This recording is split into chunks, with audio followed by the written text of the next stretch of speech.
My dad needs special meals for his condition. Nancy, can you make them for him? While I was still processing this unexpected request, standing in front of a man in a wheelchair, my eldest son's wife, Christina, spoke up. What? You want me to make those meals? Well, there's no one else we can ask but you, Nancy. From what she told me, 6 months ago, Christina's parents were in a car accident. Her mother died, and her father, Benjamin, became paralyzed from the waist down. Are you seriously expecting me to take care of him, Christina? If you don't do it, Nancy, who else will take care of Dad then? This is a major responsibility, and I haven't heard anything about it. While I was still reeling from the shock, my eldest son, Brian, chimed in. We're about to go on a trip abroad. We won a vacation to Hawaii in a raffle at the mall the other day. It'd be a shame to cancel it now, right? This is unbelievable. He is your dear father. I'm sure he'd prefer to be taken care of by his own blood rather than by a complete stranger like me. Yet, you're planning to leave your own father with someone he doesn't even know while you go off on a fun vacation abroad. My heart felt like it was being crushed. Unlike when I was taking care of my own husband in our house, living in an apartment now means dealing with stairs. How am I supposed to manage taking care of someone in a wheelchair all by myself? I was incredibly angry at my daughter-in-law, who seemed to care more about her own enjoyment than her family, and at Brian, who just followed along with whatever she said. Please, just do this for us. We're going to miss our flight. With that, Brian and Christina left for the airport. In the now silent parking lot, Benjamin was left behind, staring blankly into space. A heavy atmosphere weighed down on my heart. My name is Nancy, I'm 61 years old. I work part-time and live a modest life as an ordinary housewife. 5 years ago, I lost my husband, Edward, to illness after being together for many years. After that, I moved to a small apartment. The house we lived in was one Edward had built when he was young, but after he passed away, and with our only son now living on his own, there were too many unused rooms. It feels even lonelier in this house without anyone to talk to. Talking to Edward's photo every day, the feeling of loneliness grew, which was one reason I decided to move. The new apartment was a bit further from the town where I used to live, but the supermarket I work at is close by, and it's just right for living alone. The landlord and the neighbors were all friendly and cheerful people, so I quickly got used to my new life. By the way, the house we sold fetched a decent price, but I've never been one for luxury. Also, I consider the money from the sale to be something Edward left for me. I should save this money for an emergency. With that thought, I became even more frugal than before. My only pleasure was the monthly dinners with my housewife friends, where we enjoyed good food. I'm sure my late Edward is up in heaven now. Why don't you treat yourself a bit more? He'd probably be saying with an amused smile. One day, my eldest son Brian, who lives far away, came to visit me for the first time in a while. Seeing Brian again for the first time since Edward's 2-year anniversary felt surreal. Brian, who works as a construction worker, has become tanned and looks every bit the carpenter since I last saw him. Every time we meet, I can't help but comment on how much he's changed. Again with that? I'm 33 now. I'm in charge of the younger guys at the site. You need to realize I've grown up. He would respond, somewhat embarrassed. To me, you'll always be my child. Aren't you lonely living here all by yourself? Brian, perhaps to cover his own embarrassment, suddenly changed the subject. I'm not exactly in a position to live luxuriously, but as a son, I worry about my elderly mom living alone. The Brian I once thought of as a child now showed concern for me. While feeling proud of him. Thanks, but I still feel young. I'm not old enough to need to rely on someone as inexperienced as you. I tried to show some bravado. Well, if you're doing fine, I guess it's not my place to interfere. He fell silent for a while, then after a moment to collect his thoughts. The truth is, I'm thinking of getting married soon. He looked me straight in the eye, speaking with a formal tone. Really? Congratulations! You're finally getting a wife. So, what's she like? How old is she? What does she do? I bombarded him with questions in my excitement. Her name is Christina, she's 3 years younger than me. She works at a boutique, and we met at a party. Brian hesitated to talk about how they met, but that didn't matter to me. How you met doesn't matter. If you're getting married, I'm thrilled for you. Congratulations, Brian. I reaffirmed my happiness for my son.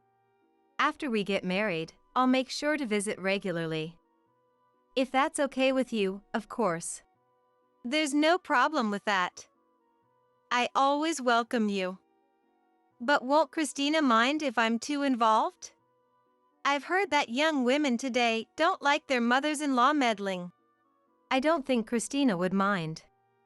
She's kind-hearted, has a lovely smile, and I'm sure you'll like her. That's wonderful. I'm looking forward to meeting her. And if you two have children, you better show me my grandchild soon. That's probably why mothers-in-law get a bad reputation. Let's not get ahead of ourselves. For now, I just want to enjoy my life with her. You're right. I'm sorry. A week later, Brian brought his fiancée Christina to meet me. Nice to meet you, Nancy. I'm Christina. Well, what a lovely smile you have. Nice to meet you too. I knew she was 30, but she looked even younger and was as charming as Brian had said. Brian is really lucky to have found her. I thought to myself, just as, is this family home an apartment? Not a house? Christina furrowed her brow and questioned Brian. I told you before, didn't I? Mom sold the house and moved.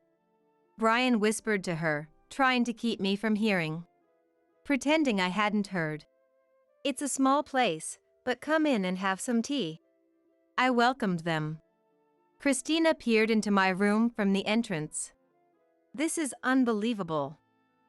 I could never be friends with someone living in such an old apartment. And exclaimed loudly, Hey, Christina. Brian tried to stop her, but it seemed she didn't hear him. We're getting married, Brian. There's no need to greet a complete stranger, especially not the mother-in-law. I turned off the stove, the water no longer boiling. Yes, that's right, just a complete stranger. The joyous feeling I had vanished, replaced by a dark cloud. All right, Brian, now that we've greeted Nancy, let's go. I have some shopping to do. Christina quickly descended the stairs to the parking lot. Is she really the right person for you? I asked Brian, my voice filled with concern. She has her good sides too. Brian defended Christina and then left with her. A month passed without any word from Brian. Hey Brian. I know you're busy, but what about the wedding plans? I finally decided to call my son. Brian sighed deeply, sounding burdened. Christina has her own schedule. When the wedding plans are finalized, I'll let you know. He answered apologetically. Is that so? I don't mind the timing. But we need to inform the relatives, so you should tell me the details soon. I know. Don't get mad. I'm hanging up now. Hello? Brian raised his voice slightly. I'm not mad. I just want to know the details of the wedding. Brian laughed. Sorry. It's not about you. Just something else. Seriously, how long are you going to be on the phone? I heard Christina's annoyed voice in the background. Christina is there? Could you put her on? I've only met her once. Ouch. All right, I'm hanging up. Sorry, Mom, we have something urgent now. I'll call you later. Brian hung up abruptly without waiting for my response. Is she already controlling him before the marriage? I wondered to myself. If they're happy, I should stay out of it. I tried to convince myself. But another month went by without any contact from Brian. Hey Mom, it's been a while. Glad to see you're doing well. Brian showed up at my apartment unexpectedly. Are you two really doing okay? Brian looked apologetic. We actually already had the wedding. I was stunned. What? We haven't even informed the relatives. Christina said it wasn't necessary. What do you mean? She said she couldn't invite someone living in an old, musty apartment to the wedding. I couldn't believe my ears. Christina had said something that cruel. So, her parents attended? Of course. Lots of relatives and friends were there. It was quite a lively event. Brian had a cheerful smile as he recounted a happy memory. Seeing his attitude made me feel so exasperated that I almost burst into tears. How can you laugh so carefree when your own mother has been left out like this? Brian, trying to be considerate in his own way, said, That's why I'm here to see you, Mom. I'll keep visiting her regularly, so don't worry. He said that, but after visiting 2 or 3 more times, he completely stopped coming. Even when I occasionally called him, he would cut the conversation short, saying he was busy. Brian used to be so straightforward, but maybe he's been influenced by Christina.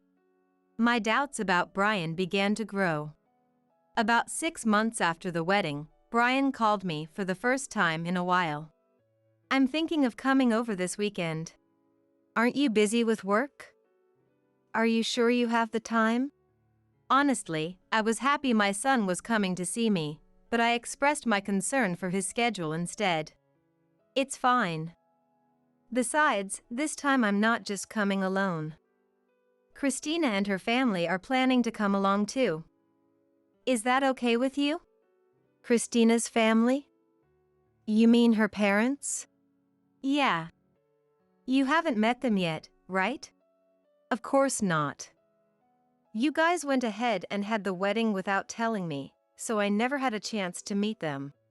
When I lightly protested, Brian laughed on the other end of the line. I've apologized for that many times. Christina suggested that we should all meet this time. She did? Really? I was surprised that Christina wanted to introduce her family to me. This is the same woman who mocked me for living in a shabby apartment and didn't invite me to the wedding. What could have changed? Nevertheless, I was genuinely happy that my son was taking the time to come see me, despite his busy schedule. Even if Christina had some ulterior motive, I had no reason to refuse their visit. All right. This weekend then. I'll be looking forward to it. Thanks, Mom. I really appreciate it. I felt a bit uneasy about the excitement in his voice. Why would he be thanking me for this? There was no reason I should be thanked for meeting Christina and her family. Besides, there was another thing that worried me. It might not be a big deal, but my current apartment is just right for one person. It wasn't meant to accommodate a large group. So, if Brian, Christina, and her family came over, there wouldn't be enough space. Well, if it comes to that, we can just go to a nearby cafe. Thinking that, I didn't take the problem too seriously. On the day Brian and his wife were supposed to visit, I felt restless from the morning. I usually keep the place clean, so it wasn't too dirty. But since important guests were coming, I cleaned more thoroughly than usual. Cleaning done, laundry done. All set. Just as I finished hanging the laundry on the balcony, I heard a familiar car engine stopping in the parking lot downstairs. I smiled at myself in the bathroom mirror, practicing over and over again. I have to make a bright impression. Though Christina was one thing, I imagined what her parents, whom I had yet to meet, might look like and rehearsed my greetings in my head countless times. I listened carefully at the front door, hoping to hear footsteps coming up the stairs, but the stairs remained eerily silent.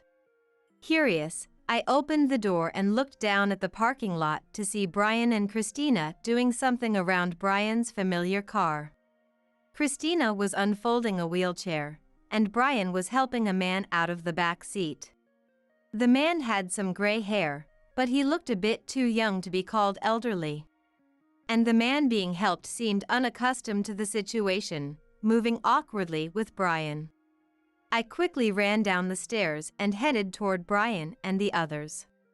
"Mom, you came to welcome us." Brian noticed me and smiled. "Let me introduce you. This is Christina's father, Benjamin. As you can see, he's in a wheelchair." Oh, my. Feeling sorry for the man in the wheelchair, I was at a loss for words. "Dad prefers special meals.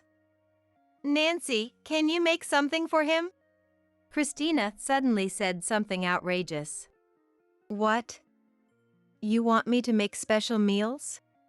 I was bewildered by the unexpected request, and Christina added, "Who else is there?" "You're the only one we can ask, Nancy." She said this as if it were the most natural thing in the world, smiling all the while.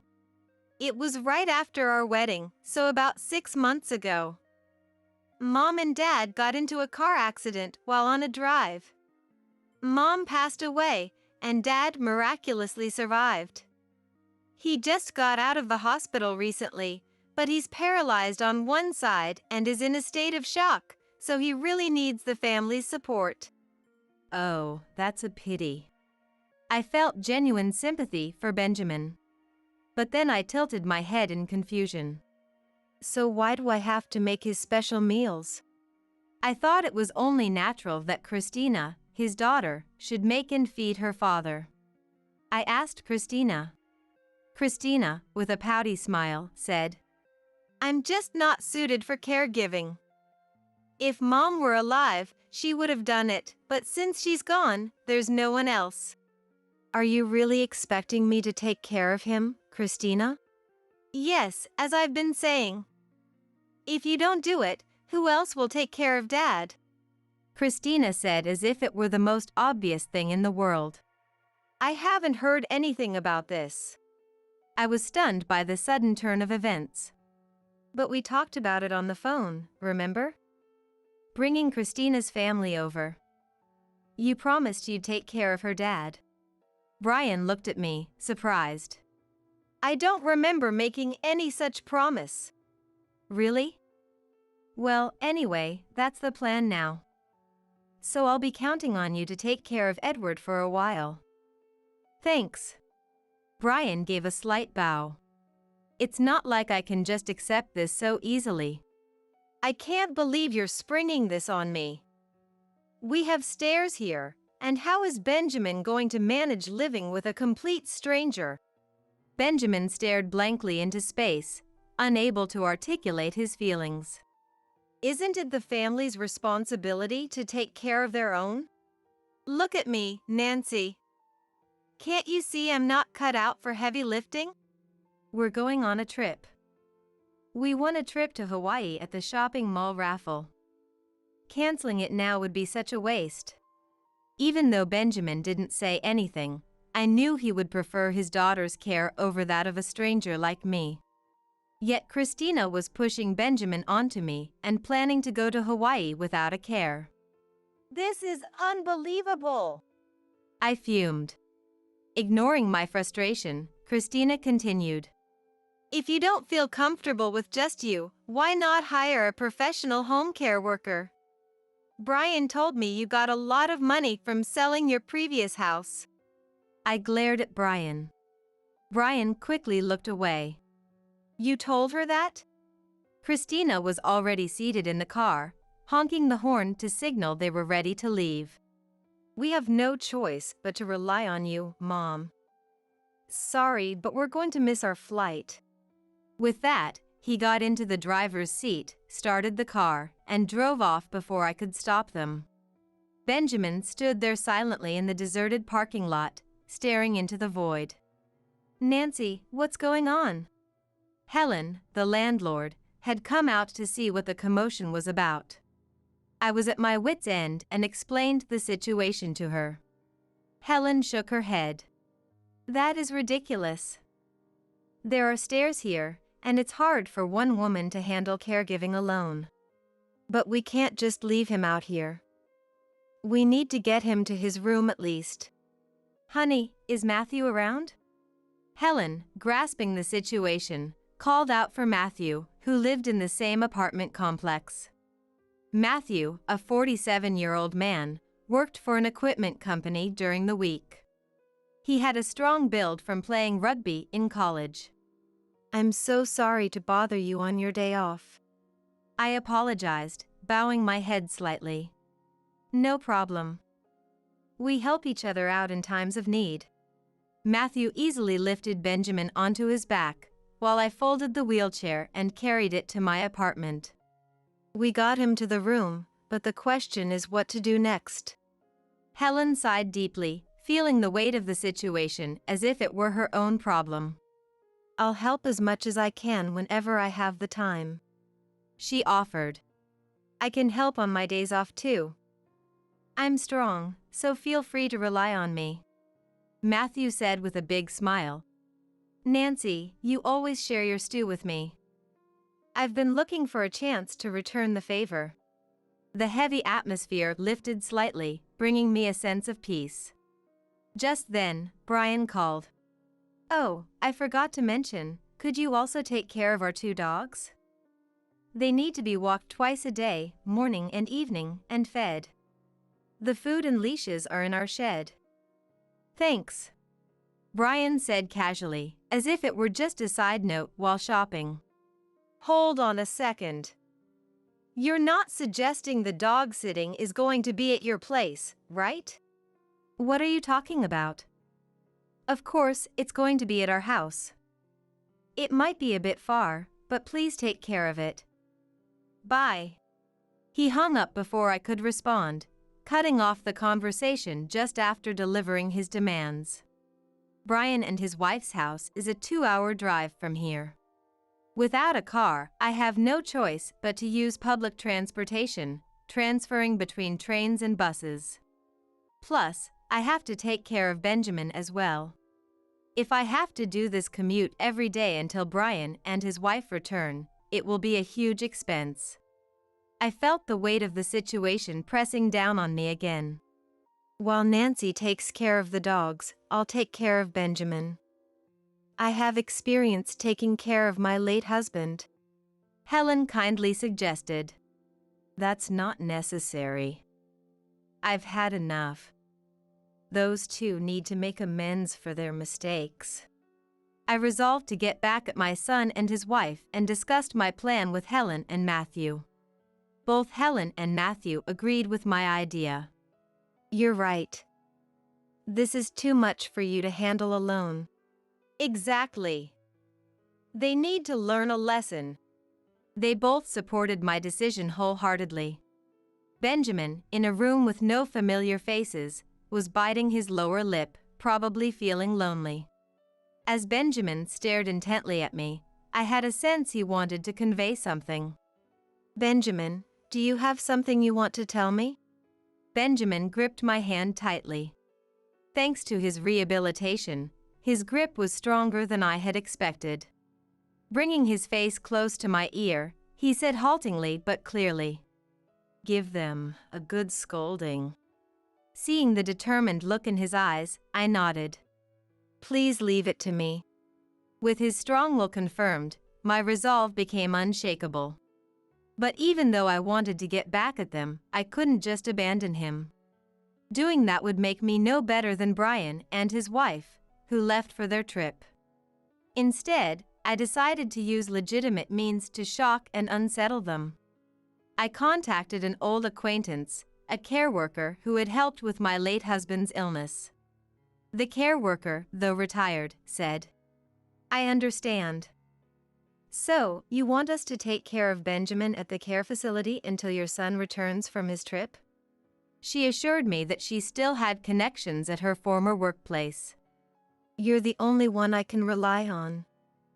I'll pay all the expenses up front." Within an hour of our conversation, a transport bus from the care facility arrived. "Please take care of Benjamin. Leave it to us." The strong staff easily lifted Benjamin onto the bus, taking him to the care facility. Benjamin's problem is solved.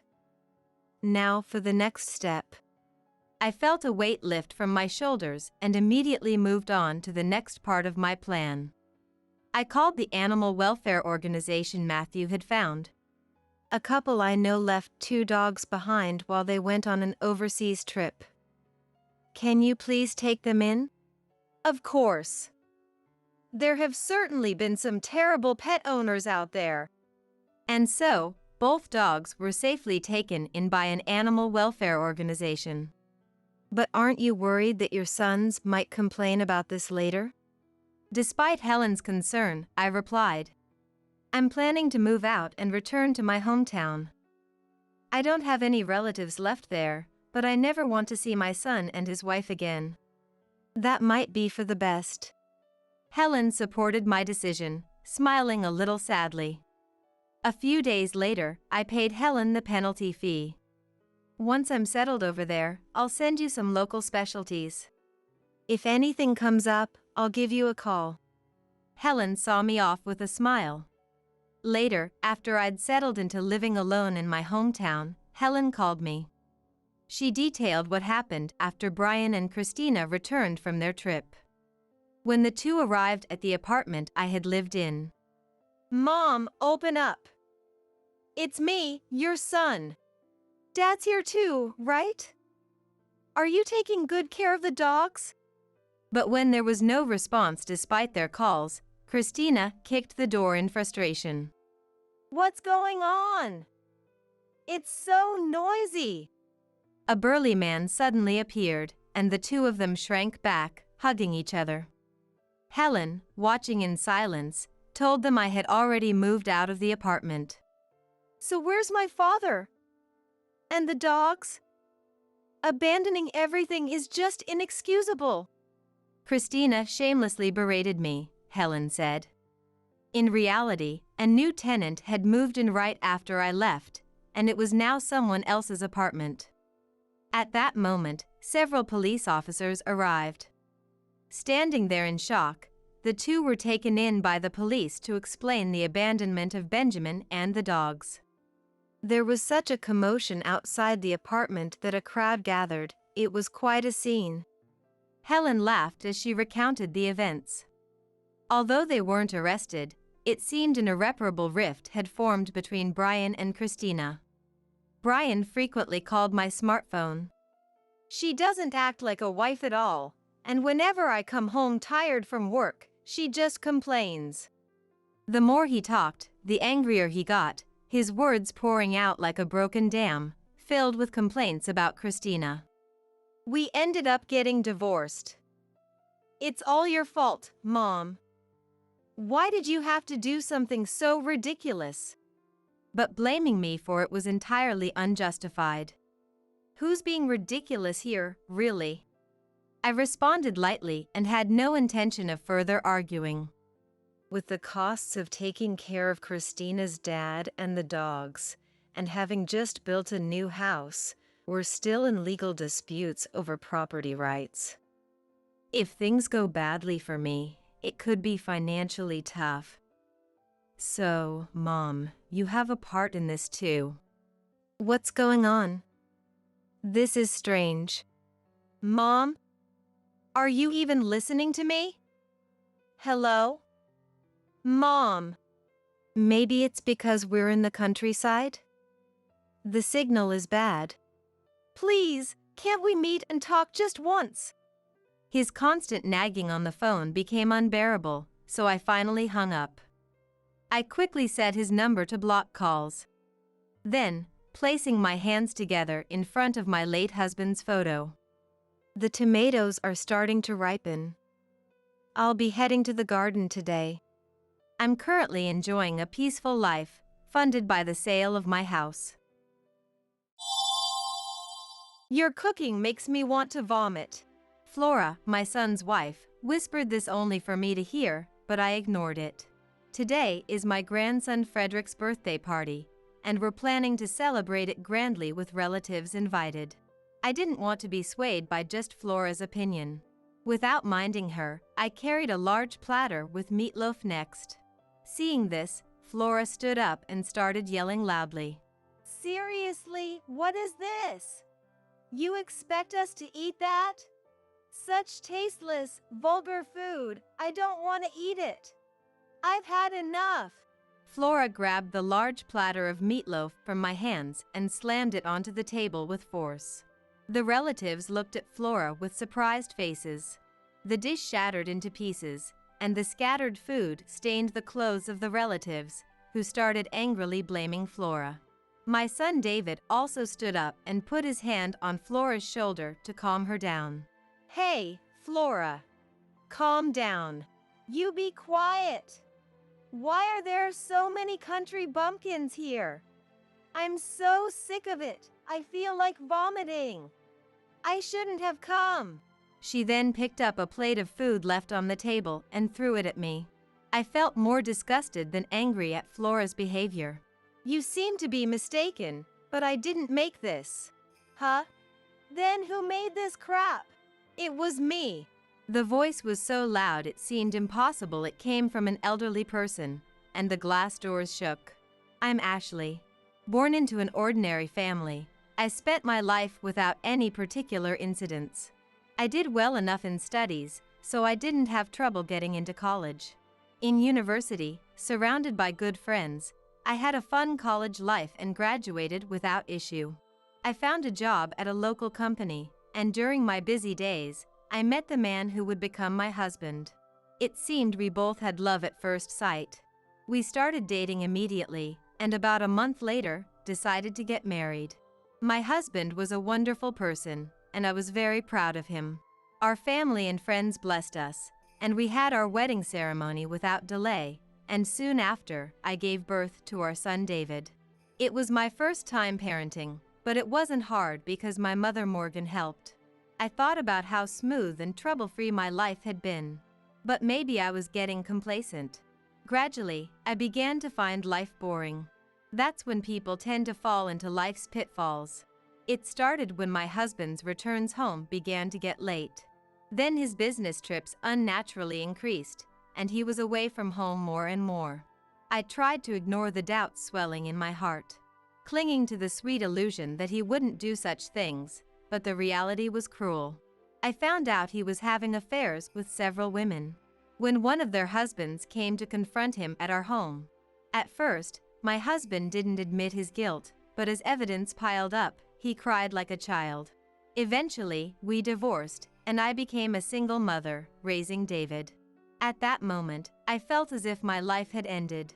I had lived without hardships, never stumbling, so I had no strength to resist. Because I was complacent, I couldn't even consult with friends. I desperately wanted help, but weird pride got in the way. However, parents are there to help in such times. My mother didn't blame or comfort me. She just said, "Ashley, you have me and your friends. But David only has you." Over the phone. With those words, I resolved to raise David properly. To do that, I decided to throw away all my silly pride, rely on others, and raise David with the help of many people. My son never had serious injuries or illnesses, and his grades were excellent. He went on to high school, the local university, and graduated safely. He got a job in a local company, moved out, and became independent. When I looked around David's empty room, I couldn't help but cry. There was loneliness, but more than that, a sense of accomplishment. But there was one thing I worried about for David. Like me, He had never faced any major failures. If he encountered a significant setback in life, could he endure it? That was my only concern, but I was prepared to support David when the time came. After David became independent, I terminated the house lease and decided to return to my parents' house. It was too big for one person and felt lonely, and with my father passed away, I was worried about my elderly mother being alone. But returning home, I realized my worries were unnecessary. My mother was as energetic as ever, bustling around. Ashley, if you're bored, get moving. Make some money. All right, I got it. In this way, it feels more like I'm the one being taken care of by my mother. Still, she seemed happy I came back, and when there was no work, we'd spend time together, reminiscing about the old days. A short while after David became independent, he called me. Mom, it's been a while. How are ya? I'm fine, thanks. What's up all of a sudden? Is something wrong? Since David had lived at home and rarely stayed out, having a phone conversation felt somewhat fresh. I was thinking of spending my summer vacation at home. Oh, that's wonderful to hear. Though, don't expect any special treatment. Despite saying that, I was really happy inside. I wanted to ask about his job and how his social relationships were going. Then, I'll call you again when I'm coming back. Sure, I'll be looking forward to it. Be careful on your way here. After hanging up, I immediately started planning in my head. The room over there should be fine, but it needs to be cleaned up. And I need to think about what to cook too. As I was talking to myself, my mother approached me. David's coming back? We'll need to prepare quite a bit then. My mother seemed motivated knowing her grandson was coming. Mom, he's my son, so I'll do the preparations. What are you talking about? That boy loves what I make. I absolutely want to make it for him. Once this happens, my mother won't listen to anything else. We prepared the room so David could relax comfortably and went shopping for groceries. Having something to look forward to is a good thing. It makes the heart light, and somehow, the scenery around seems brighter. And finally, the summer vacation arrived. We went to pick up David from the station and headed home. Seeing David after a long time, he had matured, turning into a full-fledged man. My mother was waiting eagerly at home. We rejoiced at our reunion. The dining table was filled with dishes made by my mother and I. We talked and caught up while eating, and time flew by quickly. When the conversation settled down a bit, David, have you found someone nice? My mother suddenly asked. David blushed and looked down. Maybe he really had found someone. The thought made my heart race uncontrollably. David, don't tell me you really have. Yeah, actually, I've recently started dating someone. My mother and I were overjoyed and cheered loudly. The conversation then centered around his girlfriend. David, though embarrassed, answered our questions properly. It seems she works at the same company, and they hit it off right away. Actually, I came back to tell you that. Eventually, I'm thinking of marrying her. Really? Oh, that makes me so happy. What a wonderful summer vacation this turned out to be. Next time, I'll bring her over. I want to introduce her, he said shyly, looking somewhat young to me, reminding me he's always my son. After a delightful summer vacation, half a year later, in winter, it happened. As promised, David brought his girlfriend to our home. The outside was covered in snow, a stark contrast to the summer vacation. My mother and I sat facing David and his girlfriend with serious expressions. All right, this is my girlfriend, Flora. She greeted us. Nice to meet you. I'm Flora. Her first impression was of a polite lady. She seemed a bit shy, but her words were careful, and her expression was kind. I liked Flora right away. Thank you for choosing David. Well, sure. At first, our conversation was a bit awkward. But after a while, the tension eased, and we all started to enjoy the conversation. Seeing them sitting together, I thought they really suited each other. And so I teased them. You two really are a good match. Why not get married soon? But this wasn't a joke. I genuinely thought they should marry. They were embarrassed, but they didn't seem to mind. No, Mom, if you say so, maybe we should just go ahead and get the marriage certificate now. Hee hee, shall we go get it now? We joked like this. Then, after a while, the two of them got married. The wedding ceremony was very glamorous, and I felt incredibly happy. But there was a small worry in my heart. For some reason, I kept remembering the time I divorced my husband. Even though I know David's different. And Flora is a wonderful person too. Yet, I couldn't shake off this unpleasant feeling. Contrary to my worries, their married life was going smoothly. Soon, Flora got pregnant and Frederick was born. Being my first grandchild, he was so adorable. Looking at Frederick, I thought my worries were finally disappearing. But it was around that time things started to get strange. After giving birth, Flora somehow started to avoid me. I initially thought it was because she was not feeling well after the birth. Yet, when I tried to help her out, "Ashley, don't touch Frederick," she would scream loudly. And not just that. Every time I tried to do something, "Don't! I'll take care of it. Ashley, don't interfere. Why are you doing things on your own? Stop it. Enough is enough," she would snap at me, leaving me utterly confused. Sure, nobody likes to be meddled with, but her reaction seemed a bit excessive. It felt as if she thought of me as some virus or something, which truly hurt me. So, I decided to distance myself from Flora for a while. I thought she might calm down, and things would return to normal after some time. Time passed, but Flora never contacted me. Despite having my first grandchild, I couldn't hold him. I wanted to see Frederick's face and have a good talk with David and Flora. But they never came to visit me. My mother seemed somewhat concerned too. I thought about calling them myself, but recalling Flora's yelling made it hard for me to gather the courage. However, I couldn't stand it anymore and decided to visit Flora. Of course, I knew showing up at her house without an appointment was rude, but I wanted to see them so badly. I prepared immediately and headed for Flora's house. I knew it was in a residential area near the station, so I drove there, following the map app. It was the middle of summer, and the trees in the park were lush. I reminisced about the summer vacation when David came back. I was happy when I heard about Flora, but I never imagined things would turn out like this. Thoughts of my husband flickered through my mind. Get out of my head already. Mumbling to myself, I kept driving. A few minutes later, I arrived at Flora's house. After parking my car in front, I walked towards her house.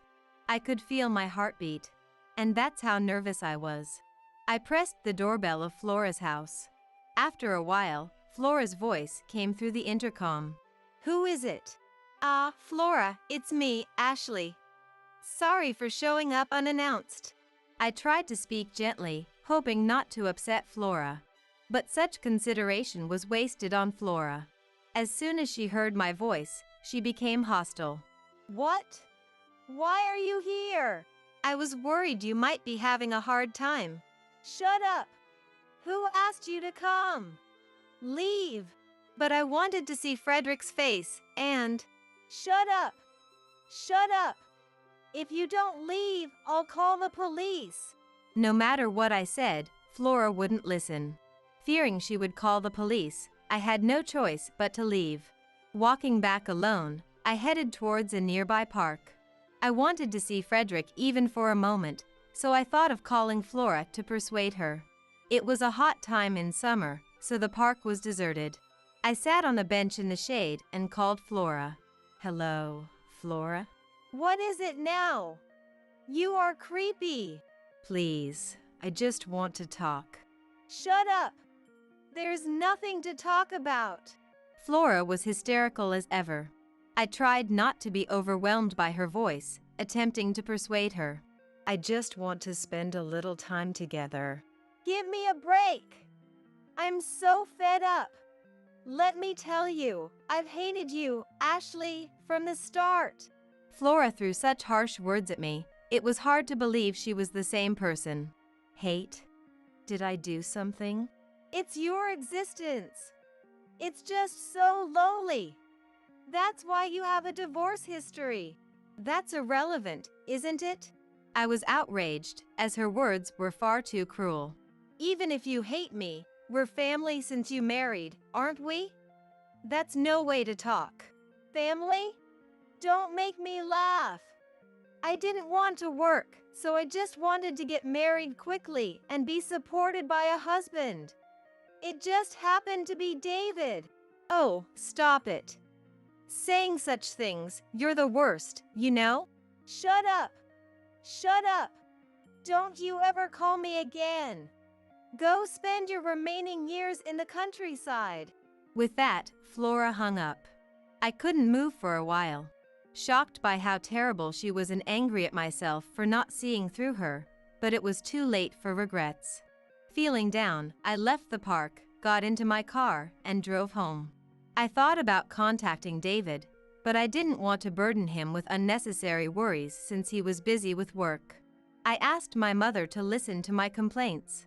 However, I vented to my mother. Time will change things. We just have to trust the person David chose, my mother said reassuringly. So, I decided to be patient.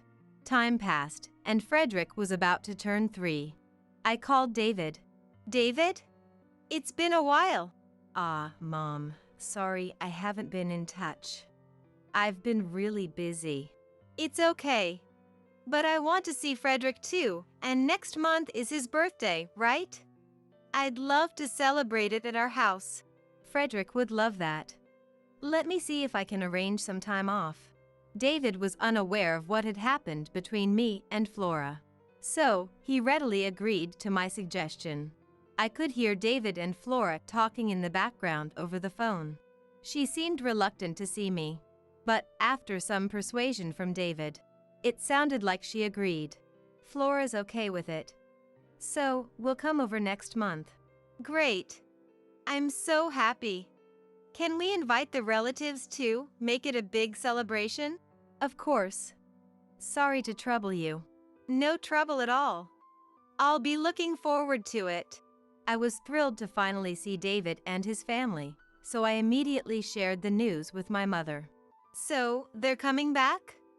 Then I'll have to cook up a storm, my mother said, eager to get started. I enthusiastically contacted relatives to invite them to Frederick's birthday party.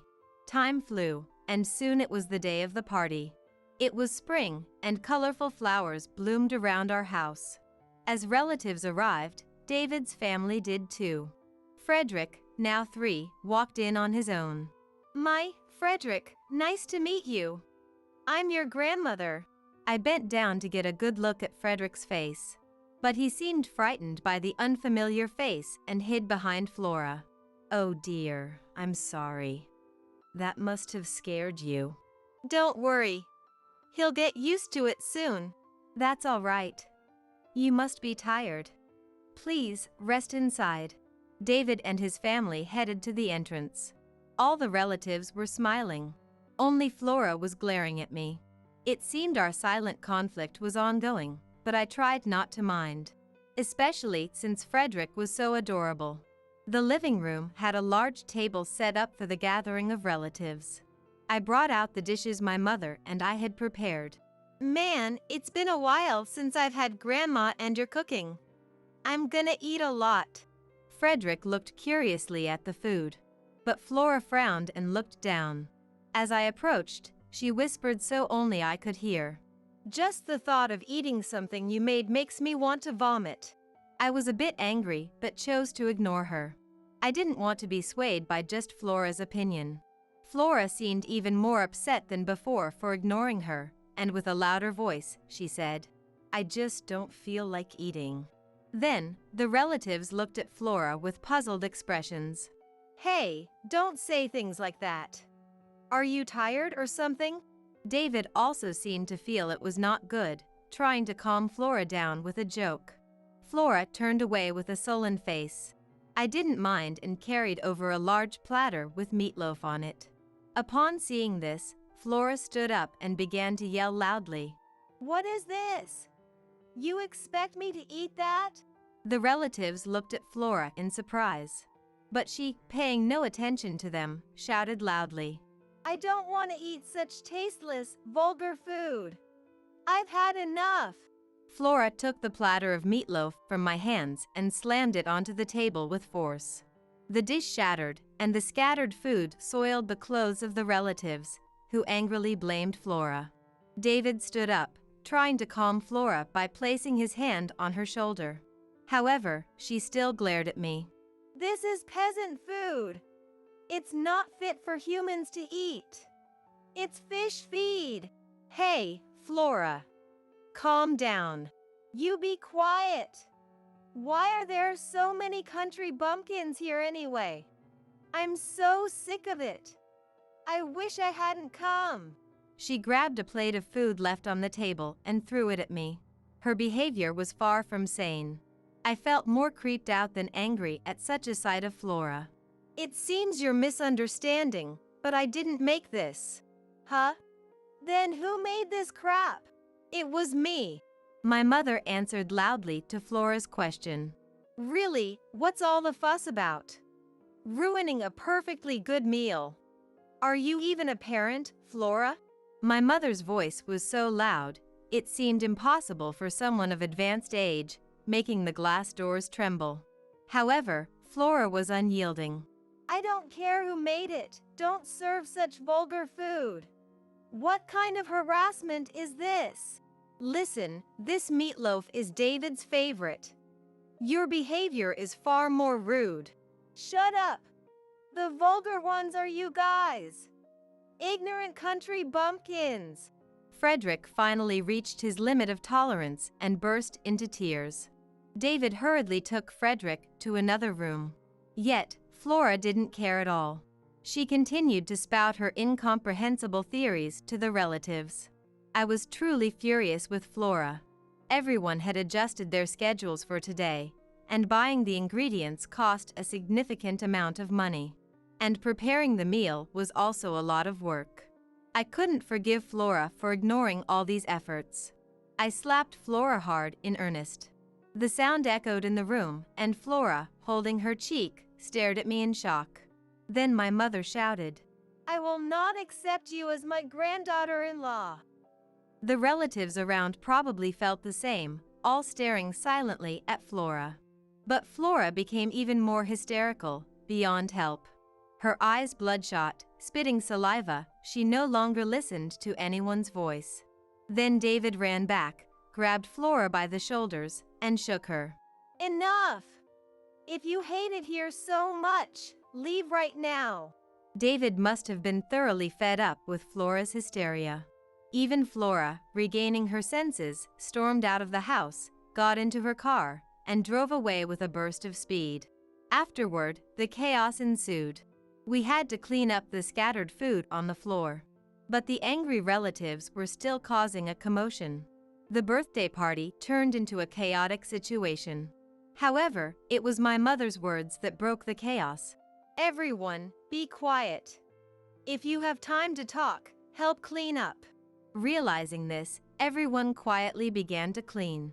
Luckily, the damage to the food was minimal, and there was still plenty left, including another platter of meatloaf. Frederick had stopped crying, so he rejoined everyone. Before we started the birthday party again, I deeply apologized to the relatives.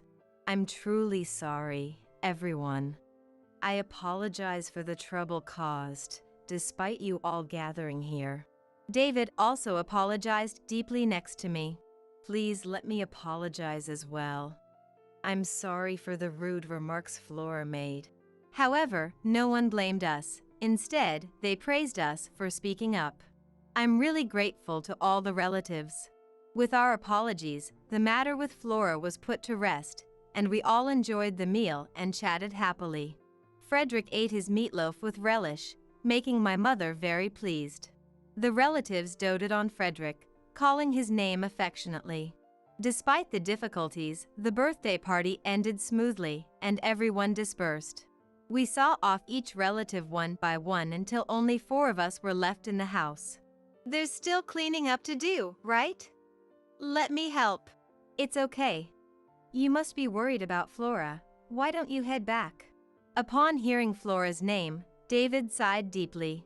Actually, I've been troubled by Flora's behavior for a while now. I thought she was just tired being postpartum, but it never improved. David gazed at Frederick playing with my mother. After pondering for a while, he finally spoke up. After this incident, I've made a decision. I need to reevaluate my relationship with Flora. I might even consider divorce. I wasn't surprised at all. In fact, it seemed inevitable to me. It can't be helped. I thought I was living a smooth life, and then I got divorced. These things happen in life. Thinking back on my past made me a bit sad. I worried that because I had divorced, David might end up doing the same. Well, that's true. But what worries me is Frederick. The custody will probably go to Flora. There's no use worrying about that. What will be, will be. David and I looked at each other and smiled. Somehow, an unfounded confidence that everything would work out filled our hearts. Within a month, David and Flora had divorced. I was worried about the custody, but Flora said, "I don't want him. He'll just get in the way of me remarrying," and easily gave up her parental rights. She left David's house and disappeared somewhere. So, her whereabouts are unknown. I decided to move in with David to support him, as he was busy with work. David might remarry someday, but he thought it was better to focus on work for now. My mother stayed at the family home due to old age. However, we make sure to visit the family home several times a year. She looks forward to these visits and seems to be keeping busy. Frederick was lonely for a while after Flora left. But he quickly got used to me, and now he seems very happy. Despite everything, we're living very happy days now.